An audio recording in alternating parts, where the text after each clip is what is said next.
cargo actual trabajó en la Secretaría de Relaciones Exteriores en la Misión Permanente de México ante Naciones Unidas y otros organismos internacionales con sede en Ginebra, Suiza, y como parte del equipo de litigio en derechos humanos en la Dirección General de Derechos Humanos y Democracia de la Secretaría de Relaciones Exteriores también.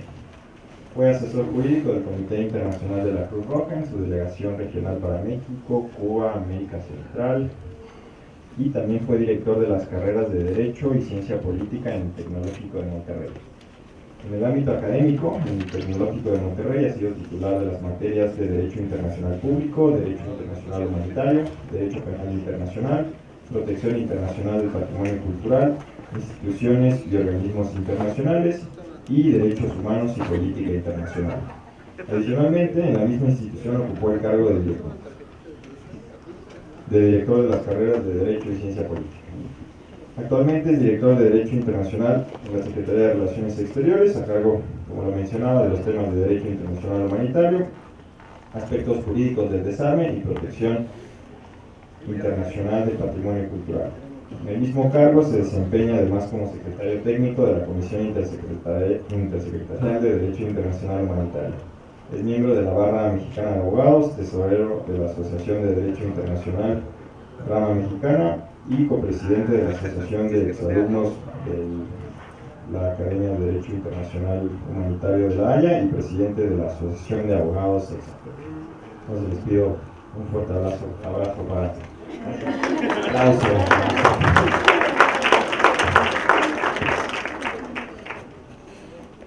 Bueno, quiero comenzar por hacer un uso del ciberespacio, también para probar un punto.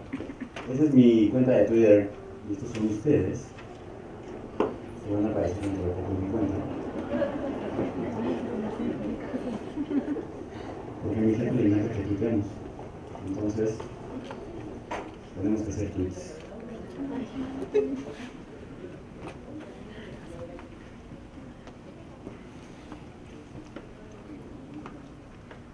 Un poco borroso. Pero la idea de la tecnología, la idea de la mesa que planteamos ahorita sobre tecnología es, y claramente yo no soy un experto en cibernética. En todo caso, si me aproximo a ser experto de algo, será de Derecho Internacional Humanitario.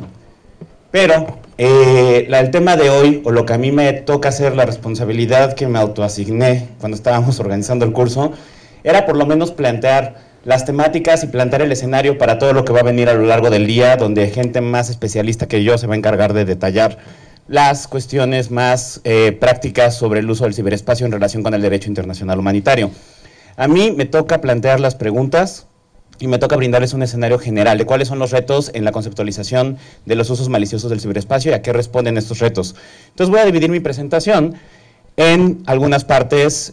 Una primera parte me voy a enfocar a hablar de las nuevas ventajas, perspectivas, desarrollos tecnológicos que nos proporciona el ciberespacio desde una perspectiva muy positiva, que veamos cuántas oportunidades se están desarrollando en este medio, y luego me voy a enfocar a hablar, aterrizando estos temas en derecho internacional humanitario, de cómo todas estas oportunidades tienen sus aristas y tienen vertientes y vértices que no estamos identificando todavía adecuadamente por falta de especialización técnica. Entonces, comenzaré con una definición muy básica de ciberespacio. El Departamento de Defensa de Estados Unidos lo define como un dominio caracterizado por el uso de medios electrónicos y del espectro electromagnético para guardar, modificar e intercambiar datos a través de sistemas conectados y asociados a estructuras físicas. Suena muy sencillo o no, dependiendo de qué tan familiarizados estén con estos términos, pero básicamente es un sistema de estructuras físicas conectadas a través de los cuales se intercambian datos con el espectro electromagnético. Esto supone que hay medios, infraestructuras físicas, datos pasando a través de estas infraestructuras y conexiones. Y todo esto es lo que compone el ciberespacio. No solamente es la parte electromagnética o el flujo de datos unos y ceros que circulan a través, sino también las estructuras, como esto es una imagen, no se alcanza a ver muy bien, pero son unos servidores que sirven para almacenar y trasladar información de un lado a otro y las conexiones que se generan.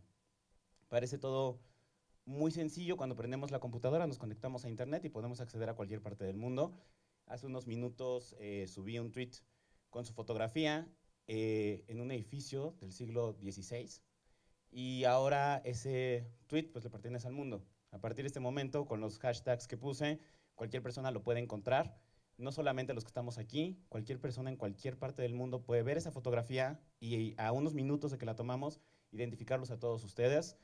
Puede etiquetar a una cuenta de la consultoría jurídica, una cuenta no oficial, la de Taller CJA, pero también al Comité Internacional de la Cruz Roja, quien es una persona legalmente constituida y es una cuenta oficial. Se etiqueta a una persona que como tal no existe ni es oficial y a otra que sí.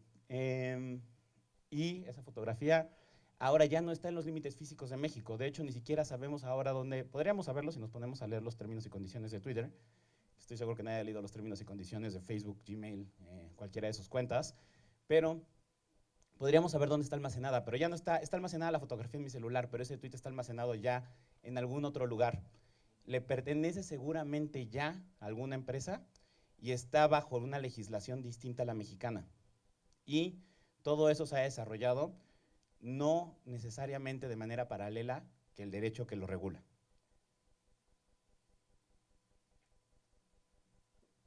Cuando estaba pensando en mi presentación, estaba pensando en ejemplos de ciberarmas, ciberataques, y el ejemplo más antiguo que recuerdo en mi cabeza, una memoria de un ciberataque, es de Día de la Independencia. Si recuerdan la primera película de Día de la Independencia, ganamos la guerra contra los extraterrestres poniendo un virus en la computadora principal, en la computadora madre de la invasión. Es impresionante de esta película en realidad que los extraterrestres usaran Windows 98 para invadir la galaxia, porque, bueno, demuestra tener, claramente los extraterrestres también utilizan interfaces muy parecidas a las nuestras. A pesar de que su tecnología armamentista está muy superior, siguen utilizando programas de Microsoft. ¿Por qué lo saco aquí a colación? Esta escena presupone muchas cosas que han generado en la percepción de la gente no especialista que este tipo de cosas ocurren de manera muy sencilla y muy fácil, que es muy fácil meter un virus en una computadora simplemente teniendo acceso a través de la red, a través de Bluetooth, a través de un cable. Cuando hay tantas cosas que están ocurriendo detrás, que no son tan obvias y que hay condiciones que tienen que darse para que esto ocurra. Seguramente han escuchado más de una vez la recomendación de cómprense una Mac porque no tienen tantos virus como las computadoras, las PCs. En parte se debe a que en su momento, cuando había menos Mac, había menos interés en desarrollar virus para Mac porque el daño estaba mucho más contenido. Ahora que ya son computadoras mucho más difundidas, de mayor utilización, más comercializadas, ya no es tan cierta esta aseveración. Pero tenía que ver con eso. ¿Y por qué un virus no necesariamente también tienen que cumplir con algunas reglas para poderse comunicar? Y esta es una parte muy importante. Conexión, lenguaje, protocolo y la dependencia de infraestructuras ha sido un tema que se ha desarrollado mucho últimamente y lo vamos a discutir aquí. ¿Por qué? Si han intentado conectar una bocina inalámbrica a su celular, seguramente han sufrido mucho apretando el botón 3 segundos, no se conecta, otra vez 3, no lo encuentra, ya se desconectó. Eso es conectividad y los protocolos de conectividad se han desarrollado y se han ido estandarizando. Al principio no era tan sencillo.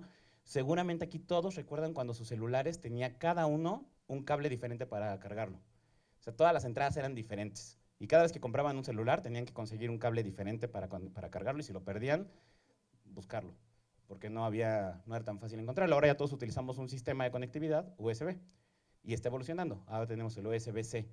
Entonces, esto se ha ido estandarizando. Ya afortunadamente todos podemos prestarnos cargadores, excepto si tienen iPhone, no lo pueden y tienen que elegir entre o escuchar música con audífonos o cargar el celular o comprar audífonos inalámbricos. Lenguaje y protocolo también. La forma, el idioma en el que las computadoras se comunican también ha ido evolucionando. También en su momento cada quien desarrollaba su propio lenguaje, cada empresa su propio sistema de comunicación y no eran compatibles unos con otros. Y de repente, últimamente también hemos visto una tendencia de que estos lenguajes sean más comunes, más estandarizados y que las computadoras se puedan comunicar ya no solamente entre computadoras, sino entre computadoras y otros aparatos electrónicos. Y entonces tenemos, más adelante lo vamos a ver, pero ya tenemos cafeteras que nos avisan cuando se acabó el café y ordenan ellas directamente a Amazon sus suministros de café y llegan a la puerta de la casa. Y dentro de poco Amazon va a tener también un sistema de entrega vía drones, entonces ya ni siquiera va a venir una persona a entregarlo, va a venir un dron a dejarlo a la puerta de la casa. Y bueno, eso también acaba con la interacción humana, pero para esas cosas no sé si es bueno. Luego, las infraestructuras dependientes. En un principio también todos los sistemas estaban completamente desconectados y ¿se acuerdan cuando teníamos que conectarnos a internet con una conexión dial-up y aguas con desconectar el teléfono? Porque se desconectaba completamente.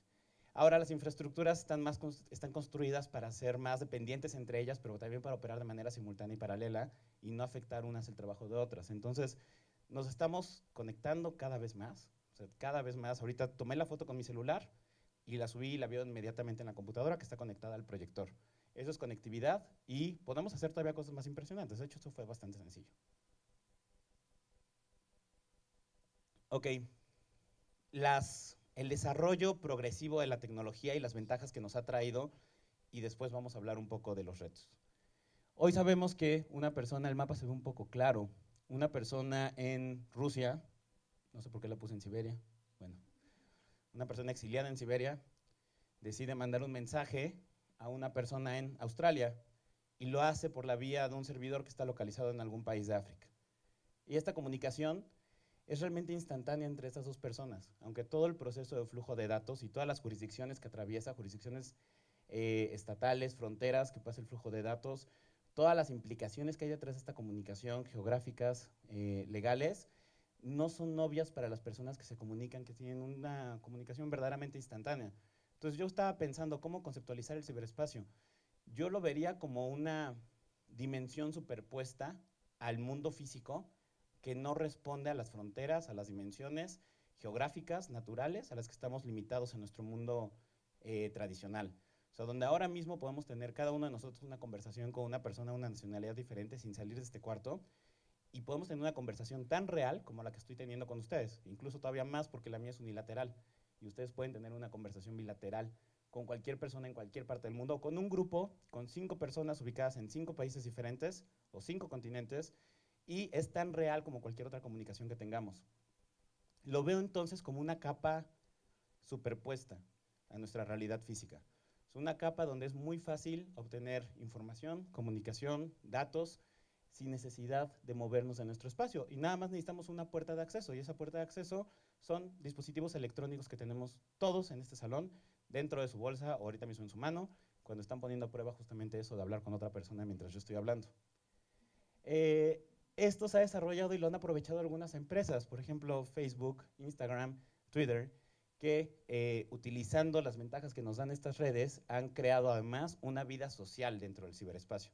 Una vida social que además es distinta de nuestra vida social. Todos sabemos y han escuchado este tema de Instagram, ¿no? La vida que uno tiene en Instagram es muy diferente de la vida que uno vive en la vida real. Uno elige qué publicar, cómo lo publica, poses, escenarios, decoraciones, todo, y no necesariamente tiene que ajustarse a la realidad. Es una realidad completamente alterna. Y la percepción que tienen las personas que nos siguen a través de estas redes puede ser una percepción absolutamente distorsionada de la realidad.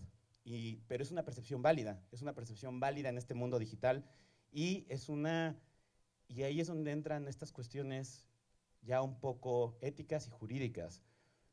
¿Quién es la verdadera persona? ¿Es válida esa personalidad? Esta persona que está aquí en Instagram, que se refleja como quiere, lo que nos muestra, todo lo que es una persona distinta, es una persona disociada de la persona real, es una persona que solamente vive en la identidad digital o es la misma persona en dos facetas distintas. Iba a poner Google Plus y luego lo quité porque creo que ni el dueño de Google Plus usa Google Plus. Seguro tiene Facebook. Otro tema muy interesante. ¿Saben qué es ¿saben qué es el Internet de las cosas? ¿Se acuerdan de Purificación Carpintero? Bueno, el Internet de las cosas es justamente lo que hablábamos hace un rato, las cafeteras que se conectan a Internet, los refrigeradores que llevan la lista del súper y que nos dicen también cuando se acabaron las cosas y hacen sus pedidos automáticamente. Sus relojes, si alguno tiene un smartwatch, sus relojes electrónicos, no son solamente las computadoras, sino todos estos aparatos electrodomésticos de uso diario que ya tienen la capacidad de comunicarse entre ellos y de conectarse a su vez a redes digitales, cámaras fotográficas, cámaras de video, impresoras, ya ahorita pueden tener una impresora que tiene su propia cuenta de correo electrónico. Si a ustedes les surge imprimir un documento, lo mandan a esa cuenta, se queda almacenado, llegan a su impresora en cualquier momento y el documento ya está ahí. Teléfonos inteligentes, por supuesto, las luces, el sistema Philips Hue de Philips que permite controlar las luces con el celular. Todo este sistema de Internet de las cosas requiere que el lenguaje en el que se entienden los aparatos electrónicos sea un lenguaje más común. Entonces, esto ha forzado a todos los diseñadores, desarrolladores de tecnologías a avanzar hacia lenguajes de entendimiento común entre los aparatos, entre su celular, su refrigerador, su cafetera, su computadora, su red en la casa, su red de internet, sus focos, todos sus aparatos electrónicos tienen que entenderse en el mismo lenguaje. Eso es una ventaja en un principio porque habilita la posibilidad de tener casas inteligentes, pero por otro, hace que todas las conexiones sean dependientes entre ellas y que lo que afecta a uno pueda fácilmente trasladarse entre un sistema y otro. Esta interdependencia tiene sus ventajas, pero también tiene sus vulnerabilidades.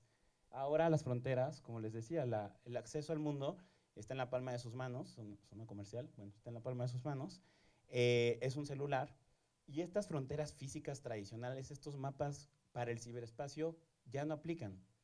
O sea, ya son, insisto, su cafetera puede pedir a Amazon Estados Unidos un paquete que va a venir a México, sí va a tener que cruzar una frontera internacional, porque el café sigue siendo físico y hay que seguirlo, todavía hay que consumirlo de esa manera, todavía, pero estas fronteras se están diluyendo. Y hablando de fronteras, ayer con Juan Arellanes, estaba pensando justo en esto. Algunas fronteras se vuelven más duras y algunas otras fronteras se vuelven más difusas. Ese emblema, ¿saben qué es? Bitcoin, exacto. No es la primera criptomoneda, hay muchas criptomonedas ya, Ethereum y otro tipo de monedas, pero Bitcoin se volvió muy popular porque comercialmente fue la que alcanzó el valor más alto, más rápido, en muy poco tiempo. Casi todos hemos escuchado hablar de Bitcoin y hay artículos que hablan muy positivamente y otros que hablan muy negativamente del uso de estas monedas. Estas monedas, primero, no son físicas, segundo, no están respaldados por ningún banco central. Entonces, destruyen totalmente el concepto de dinero que tuvimos los últimos siglos, porque es un sistema basado en una especie de confianza. La base del Bitcoin, la tecnología detrás del Bitcoin, es esto, lo que se llama blockchain, que es una tecnología no solamente que se aplica para las criptomonedas, es una tecnología muy transversal. Vamos, criptomonedas se pudieron crear desde el inicio de la computación. O sea, tan fácil como, perdón, no criptomonedas, monedas electrónicas. Es tan fácil como tomar en Paint, tomar un diseño de un billete, seguramente muchos lo hicieron, quienes jugaron con sus computadoras de chiquitos, hicieron diseños de billetes, de monedas, de muchas cosas, o solo yo. Y en esos diseños, esa moneda podría ser válida si otra persona jugando conmigo lo aceptaba, como el dinero de Monopoly. Y podía ser electrónica si lo hacíamos vía electrónica. Eso era suficiente. El problema es que ya a gran escala, ¿cómo hago para comprobar que esa moneda es válida, que está respaldada, que realmente respalda un genuino valor y que es un sistema de confianza? Eso tuvo que esperarse hasta el desarrollo del blockchain. El blockchain, ayer estaba buscando explicaciones sencillas, de hecho lo busqué en Google así, cómo explicarle a mi abuela qué es el blockchain, porque yo tampoco lo entendía. O sea, bien, es un concepto complejo, pero es un concepto muy interesante. Entonces encontré un gran ejemplo que me sirvió, que es pensando, no sé, Sandra va a una tienda y quiere comprar 100 pesos de víveres, pero no los tiene ahorita. Entonces le dice no sé, a Oscar, encargado de la tienda, oye, dame 100 pesos de víveres, te juro que en mi casa tengo 100 pesos, te los traigo después. Entonces le pedimos a todos en la tienda que por favor verifiquen que Sandra tiene 100 pesos en su casa, que se los está ofreciendo efectivamente Sandra, que se lo está ofreciendo efectivamente a Oscar y que verdaderamente está respaldado ese dinero.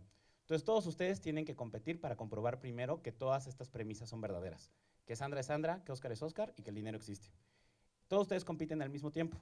El primero que lo logra, todos aceptamos que esa es la verdad absoluta y les compramos su verdad, todos nosotros destruimos el proceso que intentamos hacer para verificar y nos quedamos con ese.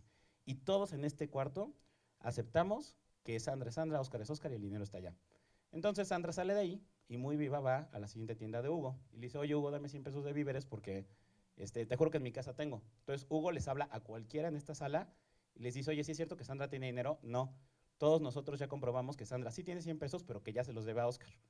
Y para poder cambiar esa verdad, tendríamos que ponernos de acuerdo el 51% de esta sala para poder decir otra cosa. En la medida en que más gente se va uniendo a este grupo, más difícil es cambiar esa verdad. Y así funcionan las criptomonedas. Cada vez que se generan, se van asociando con un código, a quién las generó y cómo han ido pasando de manos. Y todo el grupo está validando esa información constantemente. Entonces, es casi imposible cambiar ese código porque tendría que ponerse de acuerdo más de la mitad del grupo que comparte toda esta comunidad. Entonces, eso es lo que les da seguridad. O sea, la participación masiva del grupo es lo que genera seguridad y no es un banco central ni un respaldo en oro. Esa es una explicación relativamente sencilla de cómo opera el blockchain. Con las criptomonedas es fácil de entender, creo, pero también tiene utilidades. ¿Han escuchado los contratos inteligentes? Contratos inteligentes utilizan la misma premisa del blockchain. Son contratos autoejecutables, que si buscan artículos de contratos inteligentes, todos salen con ya no van a ser necesarios los abogados. Que no, o sea, no solo hacemos contratos, pero la premisa es la misma. Son contratos autoejecutables, que uno los firma, están respaldados por blockchain, igual, la seguridad, y el contrato se ejecuta solo. Y si alguien incumple, las penas se ejecutan solas y no depende de la voluntad de las partes que se ejecuten. Esa es una nueva tecnología que se está desarrollando a partir del blockchain. Y otro uso también en el arte, para comprobar la veracidad de las obras de arte, si son genuinas o no lo son, se asocian también con códigos a través de blockchain y todos los pasos de la obra se pueden seguir a través de esta cadena que se va generando, lo que es muy útil para prevenir el tráfico ilícito de bienes culturales, y es que le tenía que hacer promoción a la otra cosa que hago el otro 50% del tiempo. ¿Han escuchado el concepto de Big Data? Bueno, todos ustedes, estoy seguro, y si alguien no, qué bueno, todos tienen una cuenta de Facebook. Algunos seguro tienen dos, que no se debe. Según los términos de Facebook, solo debemos de tener una, porque Facebook quiere que seamos auténticos, pero bueno, muchos saben que yo tengo dos, y es culpa de mis alumnos. Big Data, todos estamos subiendo una cantidad impresionante de información a la red, todo el tiempo, todos los días. Se han tomado más fotografías en los últimos 2 años de las que se tomaron en los últimos 300 años de la historia. Obviamente sí, porque muchos niños de fotografías. Big Data es el aprovechamiento de toda esta cantidad de información que existe en la red, que hasta hace poco no se podía aprovechar, porque no existían computadoras lo suficientemente poderosas para procesar esta cantidad tan absurda de información. Hasta no tiene mucho, se empezaron a desarrollar computadoras con la capacidad de procesamiento que pueden utilizar esta información y darle un sentido útil. Y es meter tanta información en un embudo para sacar resultados, tendencias, identidades, todo. Tiene sus aplicaciones prácticas. Por ejemplo, si ustedes tienen cuenta de LinkedIn, una red social profesional, y pagan el servicio premium, les puede dar muchas estadísticas. Por ejemplo, tú, Sergio Estrada, trabajas en relaciones exteriores. Tantas personas en esta red también trabajan en relaciones exteriores. Esas personas están generalmente en estos puestos, vienen generalmente de estas empresas, se trasladan generalmente a aquellas, duran tanto tiempo, ganan tanto. O sea, te da información incluso mucho más amplia. Casi la gente de tu rango de edad, toda la gente registrada en LinkedIn se dedica a esto. La mayor parte está en estos sectores, está en estos países. Eso es la utilización de esta información, y eso es un ejemplo bastante sencillo, pero cruzando además información y procesándola adecuadamente, podemos obtener cosas que antes no podíamos imaginar. Entonces, toda esta información está ahí desde hace mucho tiempo y apenas estamos procesándola. Tiene utilidad para las redes sociales, para las ciencias sociales, tiene utilidad para cualquier otra disciplina, seguramente la tiene también para la estrategia militar, para el derecho, para todo. Esta información está ahí y todos la subimos voluntariamente. ¿Cuántos servicios de inteligencia quisieran saber de ustedes? ¿Cómo se llaman? ¿Con quién se llevan? ¿Qué les gusta? ¿Por qué partido votarían? ¿Por quién votaron? Es tan fácil, de haber sabido que era tan fácil, pues hubieran creado Facebook antes que Mark Zuckerberg y nosotros les dábamos esa información gratis y no tenían que estarnos espiando, ¿no? Lo hacemos voluntariamente ahora. Nosotros entregamos toda nuestra información y les decimos por quién voté, por quién no voté, si me gustó la comida. Y cuando cruzamos la información de todas nuestras redes sociales, Instagram, Facebook, Google, sus correos electrónicos, toda esa información se cruza, se puede dar una idea bastante clara de quiénes son ustedes. Ha habido varios proyectos donde se intenta cruzar esta información y predecir con bastante grado de certidumbre si están casados, si no están casados, a qué partido pertenecen, muchas cuestiones de su personalidad que ustedes nunca manifiestan de manera expresa, pero que están ahí implícitamente en todas las decisiones que toman, en lo que decían fotografiar. Entonces, esto es mucho potencial, pero también es mucho riesgo y ahorita lo vamos a ver. Justamente, retos, y lo voy a aterrizar un poco en el derecho internacional humanitario. El espacio geográfico. ¿Saben de qué es esta pintura? ¿Alguien? Es muy famosa. No, la pintura no es tan famosa, la batalla sí, es la batalla de Sol. La batalla de Solferino, es la batalla de Solferino. Puse la batalla de Solferino por una razón, creo que lo saben y si no lo saben lo deben de saber. La batalla de Solferino tiene un impacto particular para el derecho internacional humanitario. No quiero decir que el derecho internacional humanitario surge a partir de la batalla de Solferino. Reglas muy parecidas al derecho humanitario existen desde mucho tiempo atrás de la batalla de Solferino, pero Solferino fue el campo de batalla al que llegó Henri Dunant, el fundador del Comité Internacional de la Cruz Roja, y de donde sale la idea de crear una organización internacional neutral independiente que se encargue de procurar atender a las víctimas de los conflictos armados, en ese momento soldados, y de donde surge la idea de crear el primer convenio de Ginebra. Es un elemento fundamental, pero en este momento histórico todavía es la batalla de Solferino, la batalla de, y todas en relación a un lugar geográficamente identificado y contenido. ¿Qué pasa con el ciberespacio que abre estas fronteras? Donde las fronteras ya no son físicas, sino que las fronteras dependen de las redes y la conectividad, donde mi cafetera puede estar conectada con un servidor en Estados Unidos y pertenecen a la misma red, independientemente de las fronteras físicas. Los espacios geográficos ya no están contenidos. Los espacios geográficos ahora son distintos, responden a esta nueva capa, que como la trataba de conceptualizar, esta capa adicional que está sobre el espacio físico, donde ya las fronteras físicas son difusas o desaparecieron. Y entonces mi cafetera, mi refrigerador están conectados a un servidor a lo mejor en Estados Unidos que hace sus pedidos a través de una red en Europa y me envían el café desde África a mi casa, ojalá, pero no, sería muy caro. Y ya, este tema, aquí está todo perfectamente delimitado, ¿no? Jurisdiccionalmente, el espacio geográfico, el derecho que aplica, quiénes están, el concepto de nacionalidad, todo está bastante claro. Aquí ya no lo está.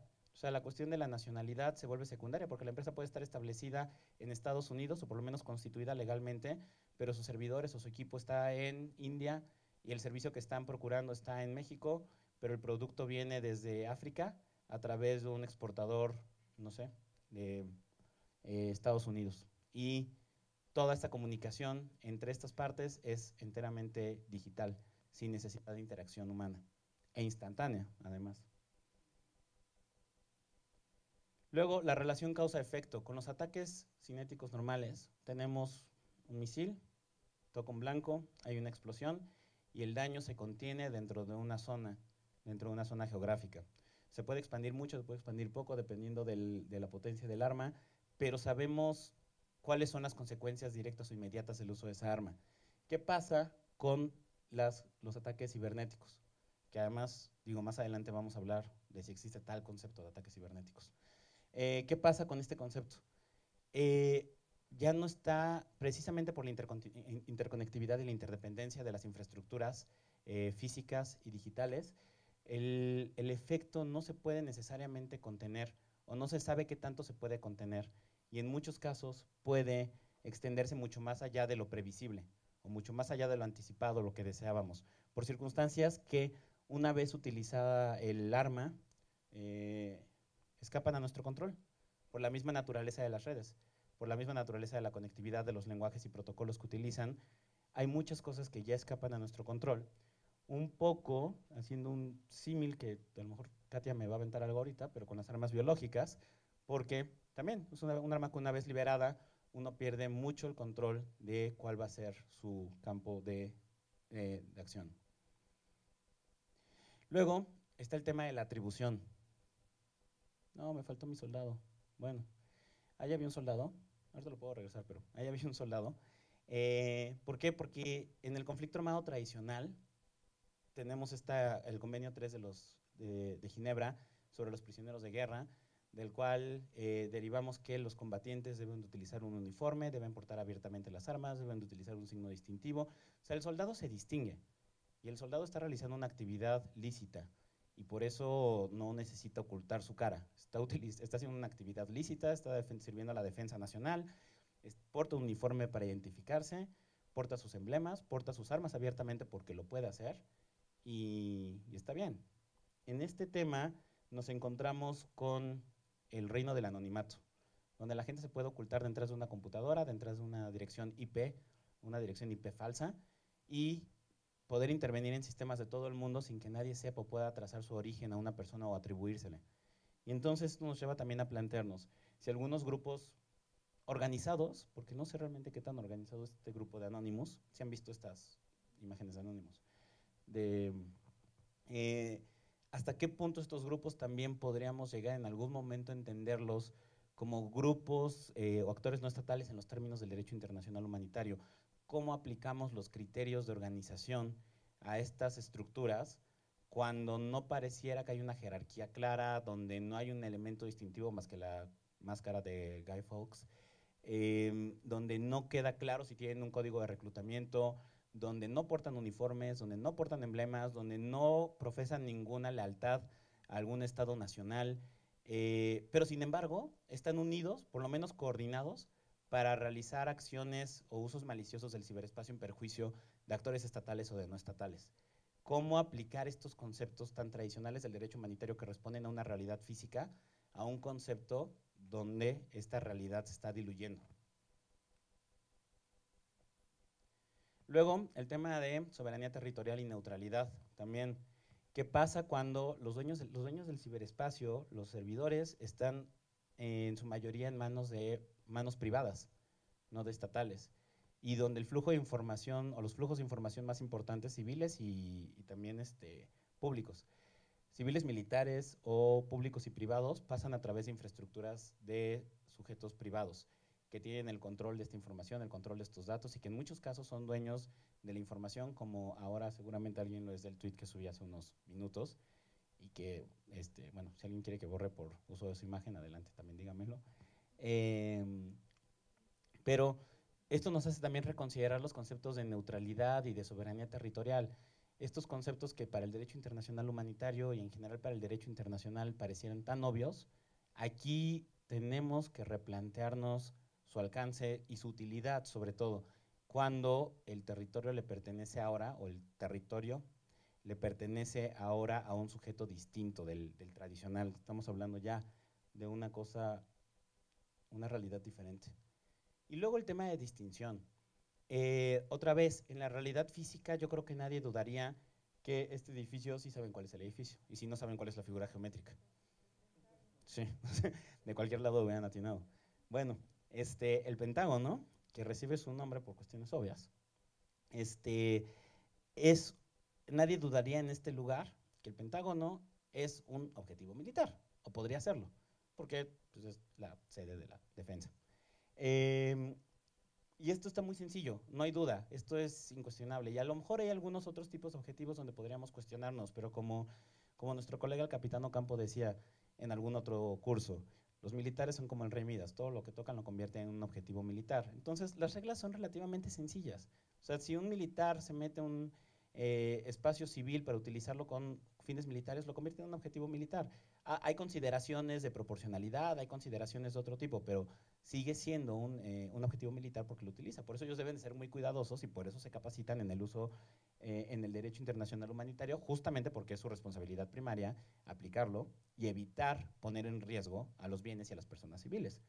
Pero ¿qué pasa cuando este satélite se utiliza para el flujo de datos militares y civiles al mismo tiempo? Porque no es tan barato poner satélites como para distinguir a veces entre uno para uso civil y uno para uso militar. Muchas veces son utilizados con usos mixtos, o muchas veces la información civil puede tener una utilidad militar, o puede tener una utilidad de estrategia militar.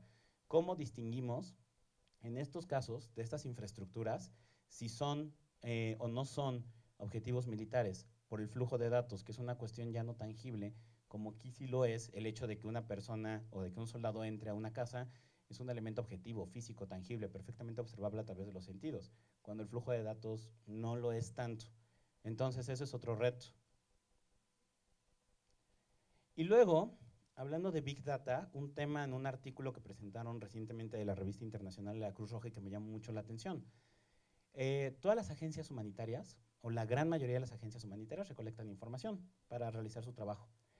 Esto que está a mi izquierda es el archivo de prisioneros de guerra de la Primera Guerra Mundial del Comité Internacional de la Cruz Roja, antes de que existiera la Agencia Central de Búsqueda. La Agencia Central de Búsqueda, para quien no lo sabe, y no está Daniel para explicarlo, pero bueno, la Agencia Central de Búsqueda es una agencia que depende del Comité Internacional de la Cruz Roja, está en Ginebra, Suiza, y es donde se concentra la información de las personas que el CICR visita o de las personas con las que tienen contacto. Es una base obviamente muy confidencial. ¿Por qué? Porque guarda datos personales y datos bastante sensibles. Entonces no es de acceso público, pero es una base de datos que tiene una cantidad impresionante de información. Información de prisioneros de guerra, información de personas detenidas en otras condiciones que no son de prisionero de guerra, de personas que los buscan, de heridos, enfermos. Tiene mucha información y que es información que puede tener un uso potencialmente útil para temas de seguridad nacional.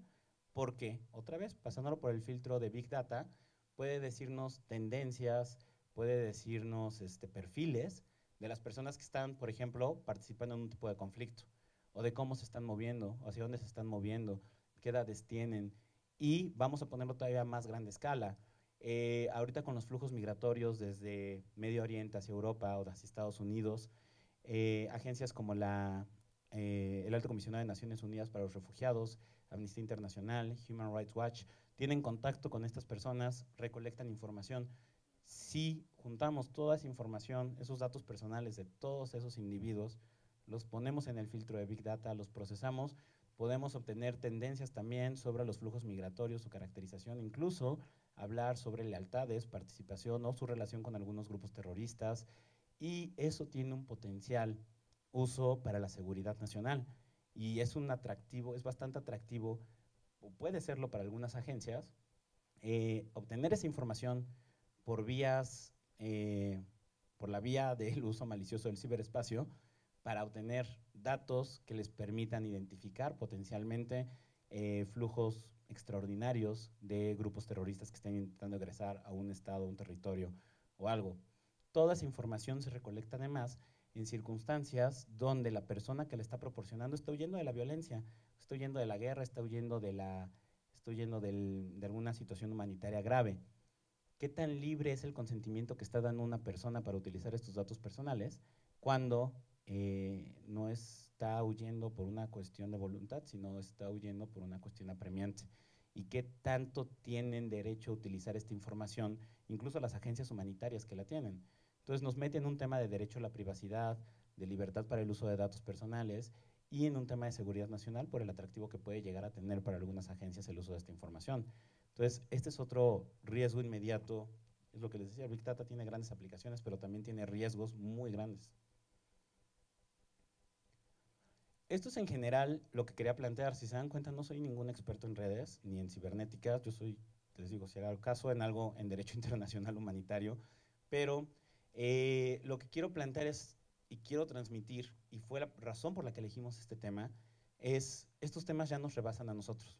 O sea, creo tener relativamente claras las reglas del derecho internacional humanitario, espero que sí, porque es lo que se esperaría de mí, pero no tengo claro todo esto, todo lo demás. O sea, todas estas cuestiones técnicas ya nos rebasan, y como el tema de ciudades ayer, donde una de las mejores presentaciones a mi juicio fue la de Juan Arellanes, urbanista, porque nos demuestra qué tan limitados estamos en estos aspectos técnicos que son paralelos, que son necesarios, pero que nosotros los abogados tradicionales de derecho internacional humanitario no comprendemos. Y sin embargo tenemos la necesidad de participar en foros donde nos piden regular el ciberespacio y ni siquiera tenemos una comprensión exacta de qué es el ciberespacio. Y si empezamos con concepciones negativas, yo creo que la tecnología es éticamente neutral, o sea, depende más bien del uso que se le da, no es en sí misma buena o mala. Big Data tiene grandes implicaciones también muy positivas el Internet de las cosas tiene implicaciones también muy positivas. Es el uso que se le da, pero si no alcanzamos a entender las cuestiones técnicas de este uso, estamos bastante limitados a nuestras posibilidades de regularlo. Y justamente parte del interés que tenemos en desarrollar esta actividad es incluir entre los ponentes a personas de diferentes perfiles que vengan a ayudarnos a tratar de entender un poco más, porque seguramente hay grandes aplicaciones aquí para la tecnología, y esto es nada más hablando de ciberespacio, no estamos entrando al tema de inteligencia artificial, al tema de armas autónomas, vehículos aéreos no tripulados, y solamente estamos limitándonos a la perspectiva estrictamente jurídica, pero también hay una dimensión ética que hay que atender, bueno, yo creo que hay que atender. Por ejemplo, el distanciamiento entre una persona que está manejando un vehículo aéreo no tripulado desde Hawái, pero en una operación que está ocurriendo en el norte de África y que no tiene él un contacto directo, visual, tangible con los efectos inmediatos de la acción que está tomando, donde las acciones parecieran ser de un videojuego y no realmente de una acción de guerra. Y eso genera una percepción de distanciamiento ético con las consecuencias. Y eso es una cuestión que ya tampoco, también me escapa mucho como abogado a mí atender. Yo me voy a quedar en el derecho internacional humanitario y tratar de aprender un poco más de estas cosas. Y como creo que tengo unos minutos, si gustan también podemos hacer diálogo o preguntas, porque hablo mucho y hablo muy rápido. Entonces, adelante si tienen alguna pregunta. ¿O no? Hugo.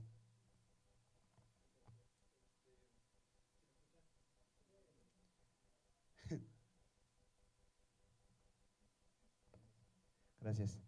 Bueno, primero felicitarte por tu ponencia y en general por la organización de este, me parece muy provechoso curso.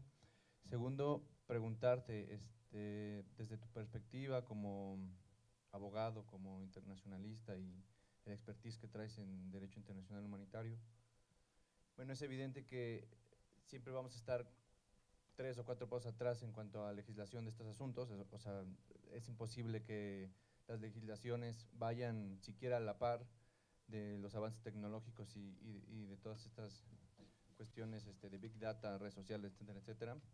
Pero desde tu conocimiento, tu experiencia, ¿cuál debería ser la postura respecto a la legislación o la intervención estatal de estos temas?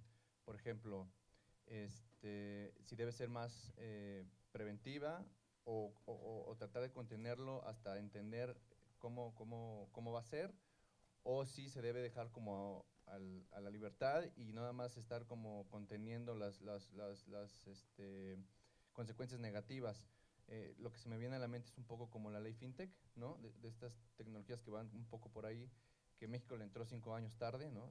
Apenas va como en esos pasillos, pero es decir, es hasta que están los choques de realidad y que hay consecuencias que el Estado interviene. Insisto, eso no lo podemos evitar, pero lo que sí podemos empezar a plantear es cuál va a ser nuestra postura al respecto. Me preocupan también cuestiones como el uso de la Big Data, seguramente a todos nos ha pasado, ya no solo que escribes o buscas cosas en Google y que al otro día o a la hora te aparece en Facebook, ¿no? Si buscas muebles, ahí te aparecen los anuncios de Dico, o si buscas vacaciones, te aparecen los de Best Day y así, sino ya por llamadas, ¿no? Por teléfono. Estás llamando con un amigo y manifiestas que tienes la intención de comprar X, Y o Z y ya te aparece, o sea, por llamada, ya ni siquiera por escrito. Entonces, esas cosas, ¿cómo, desde tu perspectiva, cómo debería ser el papel del Estado en cuanto a eso? O sea, regularlo de facto, es decir, entrarle, aunque no le entienda muy bien, pero tratar como de contener eso o dejarlo libre y solamente como estar viendo que no sea tan malicioso, ¿no? Su uso. Yo personalmente, yo creo que primero debemos de tratar de entender las cosas antes de lanzarnos a regularlas, porque una mala regulación es tan mal como no tener regulación en absoluto. Pero creo que contener es imposible. O sea, creo que no hay manera de contenerlo, va a seguir avanzando, hay intereses ya más allá de lo jurídico que mueven el desarrollo de estas tecnologías, están los intereses económicos, intereses comerciales, intereses políticos, intereses de seguridad, que sí o sí mueven el desarrollo y además que buscan aprovecharse en muchas ocasiones justamente de estos huecos o de estas áreas grises. Entonces creo que contener es irreal. Creo que atender a sus consecuencias es realista. O sea, por ejemplo, en el tema de ciberguerra, a reserva de que tenemos que seguir estudiando, tenemos que seguir tratando de entender y sentarnos en la mesa, como lo decía ayer Juan Arellanes, especialistas en otras áreas con abogados y quitarnos todos el miedo de sentarnos unos con el otro. Creo que un gran temor generalizado que tenemos los abogados es sentarnos frente a otra disciplina y darnos cuenta que no sabemos nada de otra cosa, y por eso nos gusta estar rodeados de abogados, donde podemos decir libremente que lo sabemos todo. Creo que quitarnos ese miedo es necesario, pero creo también que atender a las consecuencias es un paso crítico.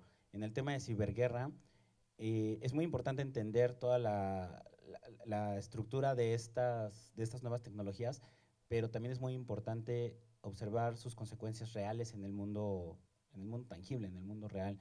Entonces, sí es cierto, en un satélite no podemos distinguir si está trasladando información de uso militar o de uso civil, pero sí podemos saber que si destruimos el satélite puede tener consecuencias inmediatas y reales para la prestación de ciertos servicios humanitarios. Y eso ya por sí mismo, independientemente de cuál sea la tecnología, cuál sea el medio que se utilice, eso ya está mal.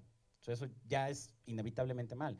Atacar una red, pues sí, está interconectada y todo, yo no sé, no puedo comprender a lo mejor con qué grado de complejidad se realizan estas conexiones, pero sé que si ataco, puedo dañar una infraestructura necesaria para la supervivencia de la población civil como un hospital. Y eso por sí mismo debería ser ya suficiente para negar la legalidad de ese ataque. Entonces, atender a sus consecuencias es también una perspectiva que a veces nos perdemos. Luego nos perdemos mucho en el debate de qué son, cómo las entendemos y no en cuál es la utilidad de su regulación. Y si el derecho no le sirve a la gente y no sirve a la realidad, pues no sirve para nada. Entonces, tenemos que enfocarnos en la utilidad final. ¿Cuál es la perspectiva? Pues, finalmente, mitigar las consecuencias humanitarias de los conflictos armados, sea a través del flujo de datos, o sea a través del uso de ciertas armas prohibidas. Es el enfoque más especial, pero no es una razón para no seguir estudiando y no seguir tratando de entenderlo.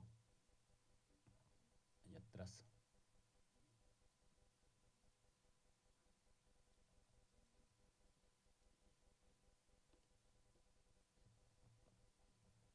Sí, gracias. Coincido en la cuestión de que dice según cómo se utilice, ¿no? Y de qué forma se utilice y qué mente se tiene para utilizarse. Y efectivamente se ha rebasado en cuestión de las ciencias sociales, porque la teoría cuántica en las ciencias exactas vino a desarrollar precisamente esto, la medicina y las tecnologías. El derecho se quedó rezagado y creo que van a tardar muchísimos años para que se logre. Para esto hay algunos libros, por ejemplo Visiones, que nos habla mucho sobre los avances tecnológicos. Cada 6 años Visiones se renueva y saca como las profecías científicas.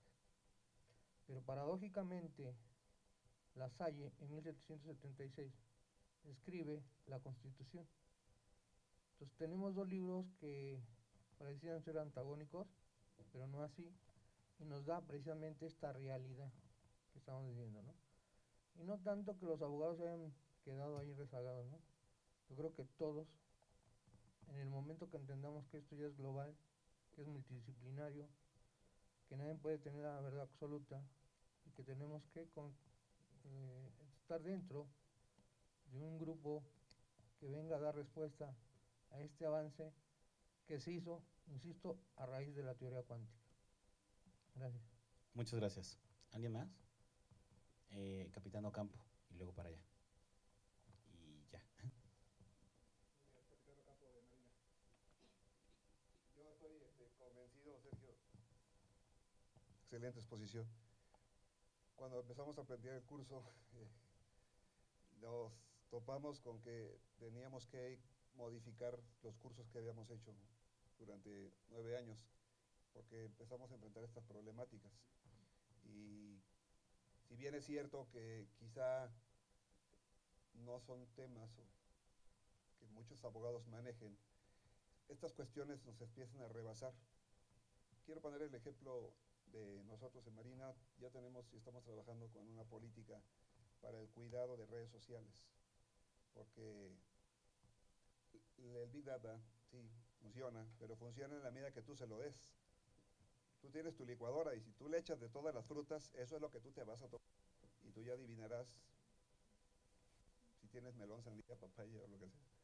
Pero tú lo estás proporcionando. e inconscientemente lo podemos estar haciendo. Y lo hacemos y es una necesidad, se te vuelve ya algo necesario darle el like, o sea, necesito poner que estoy aquí porque si no lo pongo no estuve, etcétera. El problema es que en Fuerzas Armadas, cuando lo haces de una forma sin control, te estás pues enseñando y te estás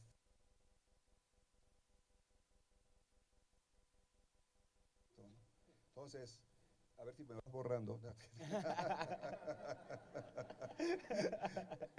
Al final, no lo sabemos hacer y ha habido casos, estoy hablando por Marina, donde personal sube fotos con uniforme, con armamento, que estoy en tal lugar, y eso no es correcto, ¿no? Entonces, legislar, coincido, es complicado. Y segundo, hay que prevenirlo. O sea, piensa en la información que estás subiendo porque la estás entregando. Y al final, en el caso de nosotros, mucho más cuidado porque te estás evidenciando y, bueno, tenemos vida personal todos, pero en cuestión de un conflicto, pues, o sea, tú subes esa información y ya saben qué armamento tienes, todo lo que tú decías que puedes sacar de un perfil, con fines militares también se hace, ¿no? Para que sepas contra qué ejército te vas a enfrentar y pues eso no es sano, ¿no? Gracias. Muchas gracias, capitán. Una última pregunta allá.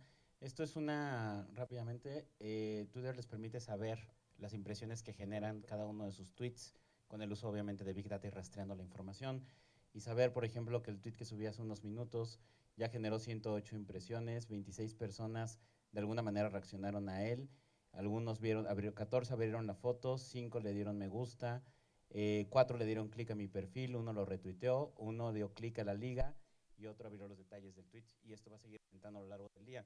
Podemos hacer eso, esto es un solo tweet, esto es relativamente sencillo. Podemos hacer eso con todos los que están fluyendo en este momento en Twitter y saber en este segundo en la Tierra de qué está hablando todo el mundo, a qué le están dando like, y eso Twitter lo procesa y lo convierte en tendencias, y podemos tener, esa es información muy trivial, la verdad, podemos tener información verdaderamente útil sobre estos temas que puede tener un interés mucho más allá de nada más saber qué tan populares somos en redes, ¿no? Adelante. ¿Qué tal, Sergio? Buen día. Pues mi comentario es con respecto al control que debe de mantener el Estado, ¿no? Si es que debe de haber uno, porque pues también digo, el Internet, bueno, la legislación de puntos de Internet sí llega a tener un punto muy humanitario, ¿no? Porque por decir, en Yucatán, hace como 6 meses, se estableció como delito la famosa pornovenganza, que era de que me peleé con mi novia o me hizo algo mi novia, yo subo las fotos que me enviaba, y ya. O sea, pues eso yo sí lo veo bien.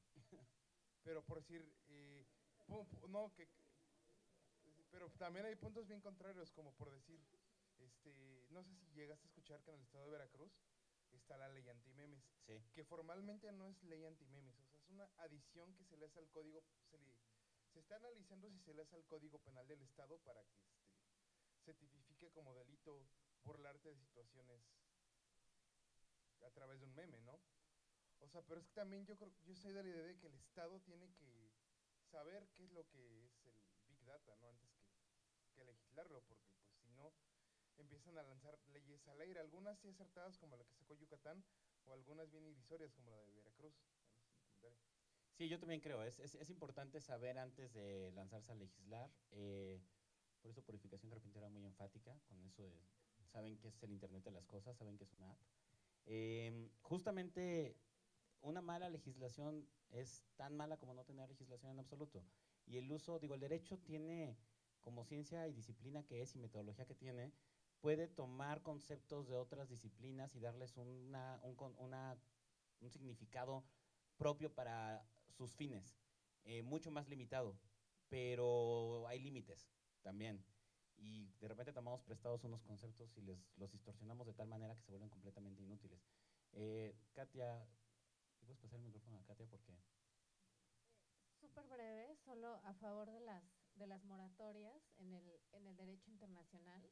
A falta de Daniel, yo hoy quiero poner la nota positiva. Sí, me parece que en los temas de armas, sobre todo, hemos tenido muy buenas experiencias, hemos tenido también durante 73 años, y hablando de estos equilibrios que sí hemos logrado mantener en la comunidad internacional, muy buenas experiencias sobre moratorias, y de hecho es pertinente reflexionar qué tanto nos hemos adelantado a establecer esas prohibiciones generales.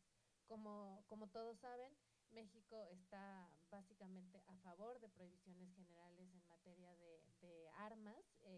Nuestra posición tradicional es el desarme, tiene que ver con una posición muy específica sobre el desarme general y completo.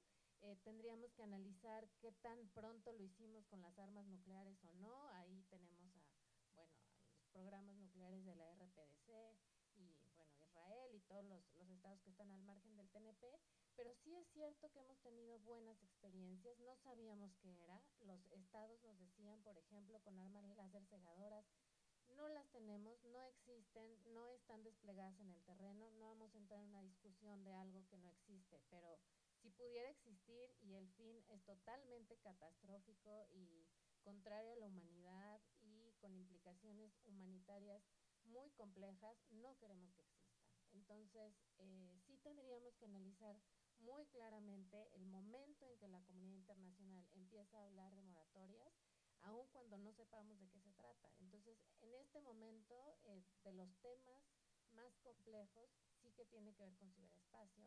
No lo hicimos a tiempo con drones, por ejemplo, drones armados, UAVs y estas categorías que aún no tenemos, pero estamos intentándolo hacer con sistemas autónomos de armas convencionales. Entonces, sí que es importante pues analizar que a veces no tenemos todos los elementos y no podemos entender aquellas cosas que no se han desplegado, aquellas cosas que no han probado una implicación, digamos, militar o una eficiencia, pero sí tenemos claridad de que no queremos que estén ahí. Yo estoy de acuerdo contigo, Katy, es cierto, en moratorias con armas han tenido buenas experiencias, pero creo que también es importante reconocer que esto responde a una realidad propia de la industria de armas, y es que los productores o diseñadores o quien produce la materia prima para las armas son mucho más limitados y pueden ser mucho mejor controlados. Por ejemplo, armas nucleares, pues es un número muy limitado de estados o de empresas que pueden tener realmente acceso al material y a todo lo que se requiere, el expertise técnico para desarrollarlas. Y en otros temas también, el control de los materiales o de la materia prima para producir armas de fuego, municiones de racimo, minas, está muy limitado y no es de fácil acceso. El problema con el ciberespacio es que todos ahorita potencialmente en su bolsa traen un arma, porque sus celulares tienen la capacidad de hacer un uso indebido del ciberespacio. No estoy necesariamente hablando aquí de fines de conflictos armados, nada más fines ilegales. O sea, vamos a limitarlo nada más a fines. Un arma puede causar.